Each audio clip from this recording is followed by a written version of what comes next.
Hello there, my name is Elise, and welcome to this episode of Practice Run. In Practice Run, I try to make a 3D sculpt based on inspiring art. I try to make something and push it as far as I can in 2 to 3 hours. In this episode, I'm going to be making Kingpin based on a cool piece of art by Eslam Aboshady. I'll have a link to his work in the description, so please do check him out. And let's kick things off.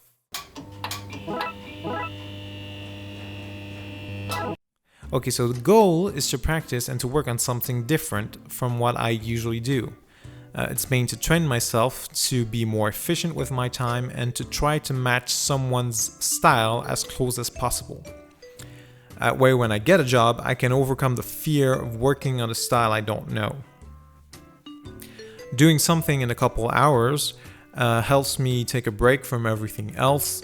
I have a clear goal and dedicated time to reach it. Finishing something is important here as well. Like a lot of artists, I have folders upon folders of unfinished work that will remain so. So finishing is something good for morale. It boosts my confidence that I can finish something. And having a clear goal with a concept art helps me avoid the artist block. I can do something without thinking of the design and second guessing every decision I make, and that's liberating. Now, I need to pick something that I can do in a couple of hours. You can see other pieces of work by Eslam here, and they are super cool. And I would love to do them, but there's no way I can do those in the amount of time I have dedicated to practicing. So what I like to pick is a head or a bust, something that is manageable in the time I have. Ideally, a drawing with a symmetrical pose, or just a head or body tilt.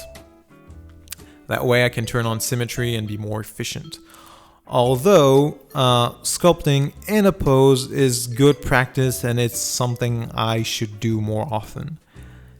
The best reference you can find is a 3/4 view, since it gives you the best understanding of the volume in a single image.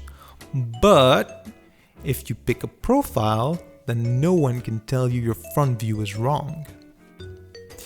Once I've picked a reference, I break it down into more manageable chunks. This is how I think I am going to break the model into subtools, or how I think I am going to block it out. This is just a starting point.